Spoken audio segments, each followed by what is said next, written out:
Cette vidéo s'inscrit dans le chapitre « Comment devenons-nous des acteurs sociaux ?» Elle s'intitule « De l'inné à l'acquis, le processus de socialisation ». Rappelons tout d'abord que certains comportements ou certaines caractéristiques des individus relèvent de l'inné, c'est-à-dire qu'elles relèvent de la nature et n'ont pas fait l'objet d'un travail d'acquisition. C'est par exemple le cas de la couleur des yeux ou bien encore de certains besoins comme dormir. En revanche, d'autres éléments sont acquis par les individus au cours de leur vie et ne sont pas naturels mais dépendent bien de la culture dans laquelle l'individu a grandi. Par exemple, si dormir correspond à un besoin inné, en revanche, la manière de dormir peut varier selon la société dans laquelle on vit. Ce travail d'acquisition concerne certaines valeurs qui sont des idéaux, comme l'esprit de compétition qui peut être plus ou moins valorisé dans une société. Sont également acquises les normes, c'est-à-dire des règles sociales qui peuvent être explicitement formulées comme les lois ou plus diffuses comme les règles de respect. Enfin, les individus acquièrent également des rôles sociaux, c'est-à-dire des attentes que la société a à leur égard en fonction de leur statut. Par exemple, la société a des attentes différentes à l'égard des hommes que des femmes, des mères que des femmes célibataires. Et les femmes endossent ces rôles sans y faire attention grâce au travail d'acquisition. Cela peut même leur paraître naturel, alors que toutes les sociétés n'affectent pas les mêmes rôles sociaux au même type d'individus.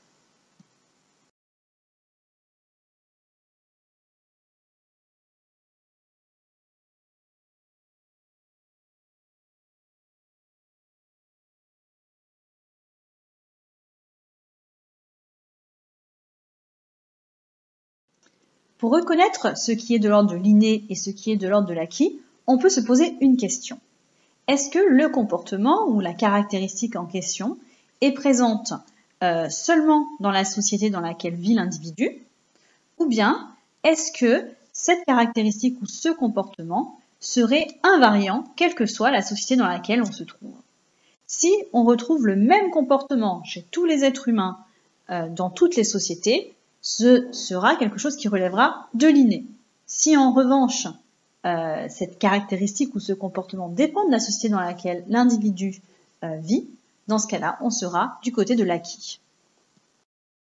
Ce qu'il est intéressant de noter, c'est qu'il est parfois difficile de démêler l'inné de l'acquis, car, comme nous l'avons vu avec l'exemple du sommeil, s'il existe bien des besoins naturels, innés, en revanche, la manière dont on y répond peut varier d'une société à une autre et relève donc de l'acquis. Prenons un besoin inné, celui de se nourrir.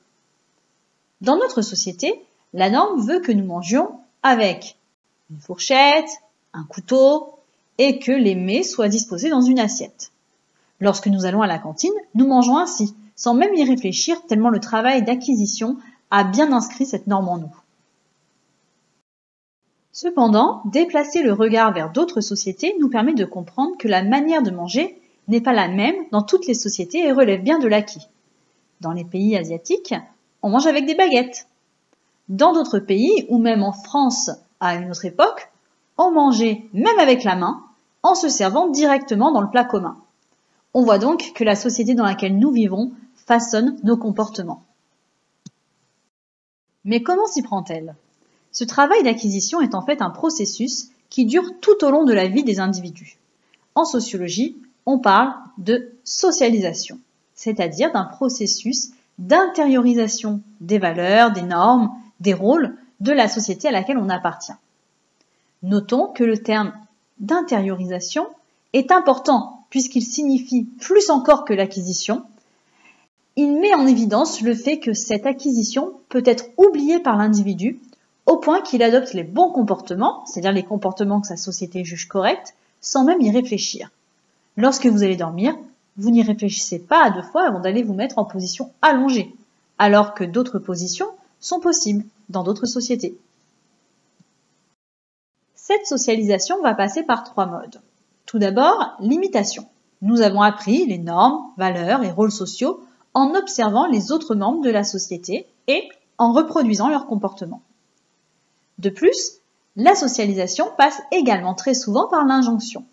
Nous recevons des ordres ou des recommandations à agir de telle ou telle manière.